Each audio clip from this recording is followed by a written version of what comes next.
Hi, this is Miss Veldman-Tentori, and this is a lecture for the students in IMC at the Hague University of Applied Sciences.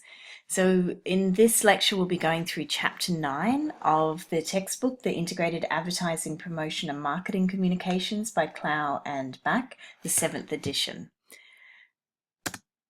The chapter objectives are already in the textbook, and I really encourage all the students to make sure that you have the textbook and are reading through it because you really need it to be able to successfully pass the exam. The lectures should help you, but there's a lot of information that's not covered in the lectures that you need to read through in the textbook. And as you know, we also have the workshops, so if you have any questions you can come and ask your lecturers in the workshops, and the assignments that you've been doing help you practice the different concepts that you're learning. In the textbook there's a case study on holy guacamole in the States, and they talk about how they leverage social media and they come up with some brand alliances, so you can have a read through that. There's also a chapter overview, so how social media has altered communications, the basics of social networks, which are the popular ones, marketing, metrics, and international issues. So that's what we'll cover in this lecture today. To get the terms clear to begin with, so social media, when we use that, we're talking about a digital tool or venue. They say here that allows for social interaction. I would also say a channel. A social network is a structure of individuals or organizations, and marketing is utilization of a social media or social networks to market a product, company, or brand. I've noticed that working in this field, which is a very new, fast-moving field, I've worked in social media for around about 10 years now. I've run my business Zesty and consulted with different companies in Australia and the Netherlands. The terms may change, so this is just a reminder to get clear when you're talking to people about social media exactly what they mean. But these days there's a pretty common understanding that when you talk about social media, you're usually talking about the different tools that you use. There's a lot of different types of social networking sites. There are, of course, the big ones we're all familiar with. We'll talk about shortly: Facebook, Twitter, YouTube. But there are a lot more as well. And there's general social networking sites which are really broad and appeal to different demographics. Facebook is one of these. There's also niche social networking sites that focus on a specific hobby or interest or demographic. LinkedIn is one example, but there's a lot of much smaller social networks that are focused on really specific things like, I don't know, different hobbies or sports. Business, family and lifestyle, as they say here, or shopping. There's also social bookmarking sites, and they allow you to gather and share different things from the various social networks. Social media users, I keep saying this every time I show statistics, be aware that statistics change and really depend on the purpose that you're using them for. So these are from 2012, but the main point that they're trying to make here is that Facebook was then in 2012 and still is the most popular social networking site worldwide. Twitter is, I think, slipping slightly recently, but it's still definitely one of the most popular. Pinterest as well, Instagram. And there's many that have popped up like apps. Snapchat is another that's not mentioned in the text, but I'm sure you're all familiar with. And WhatsApp is a social networking app as well. It's just quite different to the others. So Facebook has, at time of these slides being written, and you can get up-to-date statistics from Facebook themselves if you want to, but it's got a lot of users worldwide. They make money through advertising, and I've noticed a real shift to Facebook advertising in the last couple of years. Some people complain about it, but really that's how we keep these sites free. I love Facebook. I'm on Facebook several times a day, and it's a free service, and it's paid for by advertising. Now, as a brand or a business and putting together your digital marketing strategy, then you need to know which channels your target market are using. So if they're on Facebook, then certainly you should consider advertising there. The demographics will be different depending on where your product and service is, and same with the usage. So I know that I've got quite a few friends that are a bit sick of Facebook lately. I'm still on there daily, several times a day, but some friends kind of pop in and out. There's some really interesting journal articles and paper and research that's done about social media, and the different styles. So, there's some people that engage a lot, share a lot. I'm definitely a sharer, but I do have friends who are on there regularly but share very little, but still see what's going on. Facebook versus Twitter in advertising effectiveness. Again, I'm really hesitant to put a lot of weight on these kind of statistics because it really, really depends on your brand, on your market, on the country that you're in. But what they're saying here from the textbook is that compared to Twitter, Facebook generates a lot more shares, traffic, and customers.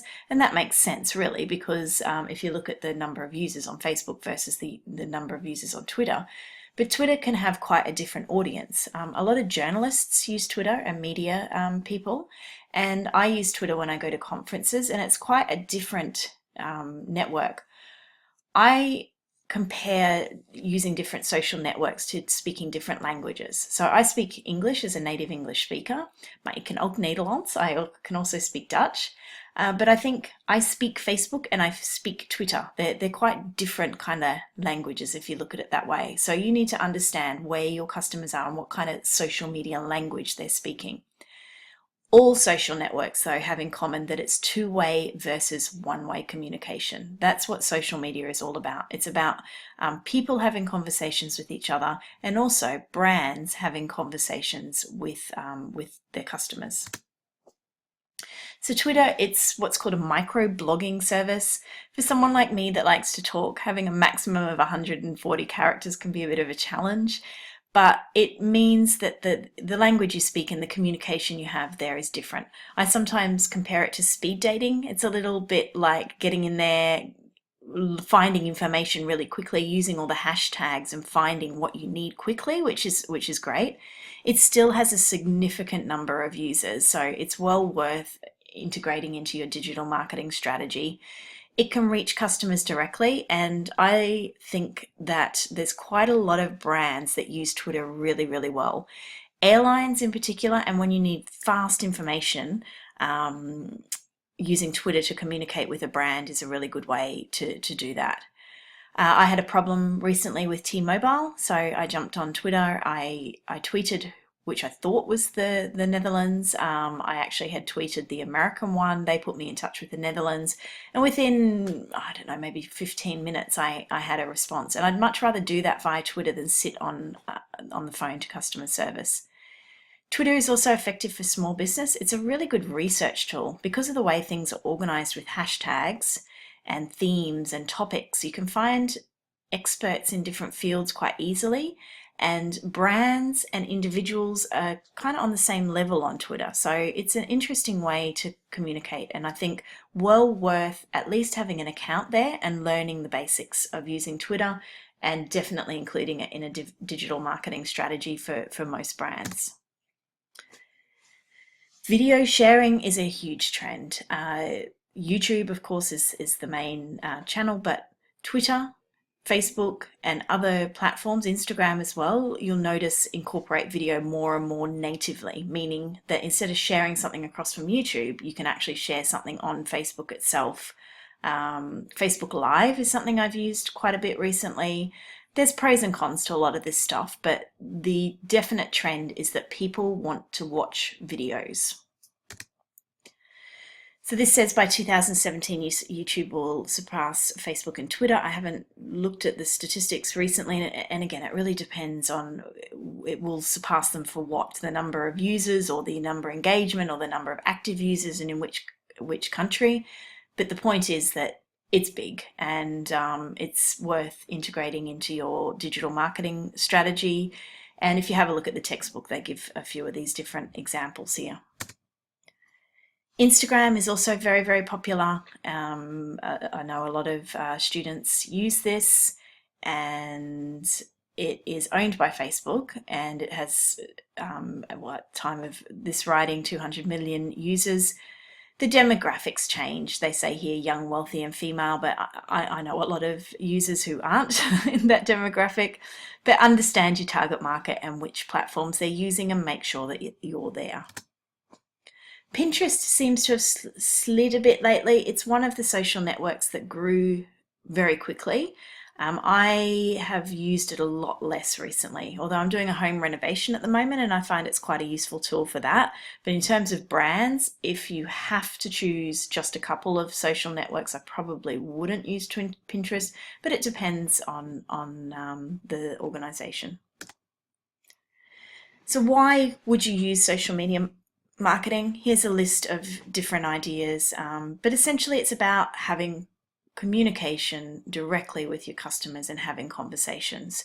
You can also gather a lot of data, and ultimately it's to increase sales, although social media specialists like myself will debate this.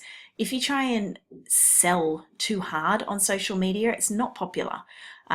Usually you want to do that spiraling we talked about in the last lecture, and send them back to your website to make the actual sale. But more and more people are buying within the social media apps that they use for Facebook, like Facebook, for example. Engaging fans, increasing brand exposure, and interacting with them. Again, there's a couple of case studies in the textbook that you can have a look at. Driving traffic and generating leads. I think that every brand should have at least a Facebook page, a Twitter account, and a YouTube channel, and then maybe some others. In terms of the actual sales, it depends what product or service you have and whether that channel is relevant. You can improve your organic search rankings, because when you're discussing your brand on social media, this often comes up in the search terms on SEO. So it's worth considering that. This gets overlooked a lot, but gathering customer intelligence, gathering data from what your customers or potential customers are saying, not just about your brand, but your competitors. One of the core things of marketing is the word of mouth, of people talking about products and services. And word of mouth is visible on social media. So why would you not see what people are saying about your brand? Even if it's negative, it's good to know. And you can either do that organically, like you can search within channels themselves, or there's tools like Hootsuite is one example, or there's a lot more out there that help you monitor what people are saying about your brand on social media. Also called social listening. So yeah, creating conversations, finding out what people are saying, whether it's negative or positive, and finding people that love your brand as well and rewarding them and communicating with them. Social listening. So there's some people that are just crazy about, I don't know, Apple products or whatever, and we'll talk about that a lot online. So it's good to understand that and capture that as part of your strategy. The different reasons for social media marketing. Oops, just one moment. So social listening is something that brands can be doing with digital marketing and seeing what people are saying about their brand. Sorry, there's a bit of a technical hiccup there. There might have been a little bit of a gap, but let's move on. So increasing sales and building brand loyalty. There's again some examples in the textbook. Strategy. So content seeding is you creating content that people can share. There's real-time marketing. There's quite a lot of live broadcasts now, interactive blogs where people can comment. You can show behind the scenes. Customers generate their own reviews, and there's viral marketing. So this goes into a little bit more detail about them. So spreading content is something that brands are trying to get people to do. You'll see you're always encouraged to share this, share this. It can also be, it's got a mistake here. So negative things will also be shared. But going back to the listening, if you're aware of that, you may be able to control it. There's a whole field called crisis communication where you can learn how to manage this kind of stuff. Value-added incentives. So if people are talking about and sharing your brand, then there might be different competitions and rewards that you can give them. Real-time marketing. So this is an example with the Super Bowl. You can see in the textbook, but social media is excellent for real-time communications with customers and around actual events.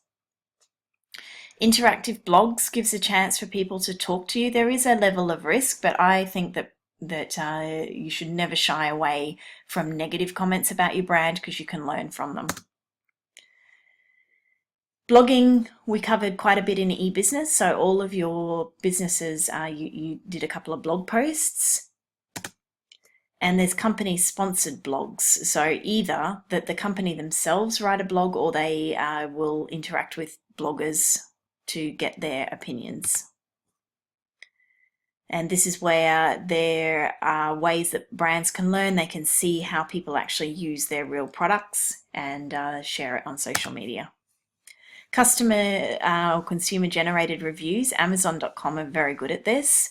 I have a friend who's an author, NJ Simmons. She just wrote a book called The Pathkeeper, and she has had 66 5-star reviews within 2 months of releasing the book on Amazon because she encouraged people on social media to go there. That in turn brings her novel higher and higher in people's recommendation lists.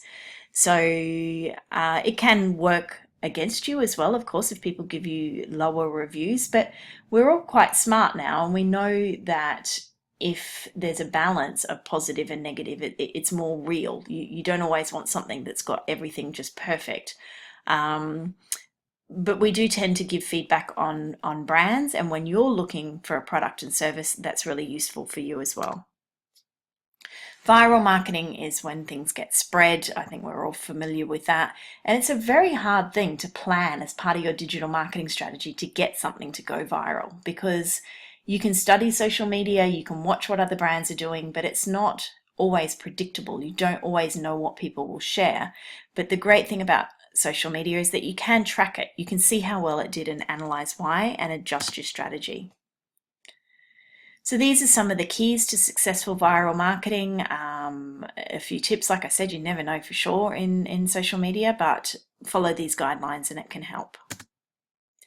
Why would you follow a brand online? So these are a few incentives. Think about what's in it for me, for the customer. So getting updates on new products or services, making a community, and of course to complain. People want to get on there and complain about things. But what works well is when the brands respond and keep it as a two-way conversation. The internet sites that are most likely to influence purchases, there's been some research done there. And the metrics, this is what makes social media and digital marketing so powerful, the metrics and the data that you can gather. So you can see, unlike a newspaper ad or a TV ad where it's very difficult to track exactly how many people saw that and how they responded. Here you can see who liked it, who retweeted it, who commented on it, and there's a lot of really valuable data from social media metrics. We try to apply ROI, return on investment, to social media. It can be difficult, and the type of things you measure will depend on your marketing goals. But these are some of the things that you can measure, and every social media channel has these kind of metrics. Finishing up with this international implications. So social media is worldwide. This is a US-based textbook, although it's an international version. There are, I know in China, I think it's Weibo, and there's different networks. Russia has, I think, VK. So a lot of our international students I've talked to before, there's different social media networks in different countries. So understanding, going back to the basics, understanding where your target market are, which channels they're using will be what you need to know for your digital marketing strategy. Language differences, social norms, and keeping in mind any technological issues. So that rounds up the lecture. I wish you all the best for your exam.